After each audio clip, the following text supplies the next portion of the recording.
In this video, you'll learn how to download and install ZBrush on your Windows computer quickly and safely.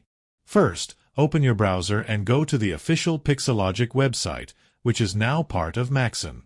Once you're there, look for the ZBrush section and click on the Download option. Choose Windows as your platform and start downloading the installer.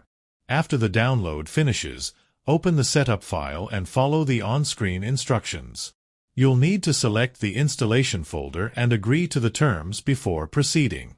Once the installation completes, launch ZBrush from your desktop or Start menu. When it opens for the first time, you might be asked to log in with your Maxon account or activate your license. If you're just testing, you can start a free trial to explore its features before buying. Make sure to keep your software updated for better performance and stability. That's it for this guide. If you found it helpful, drop a like, subscribe for more tech tutorials, and see you in the next one.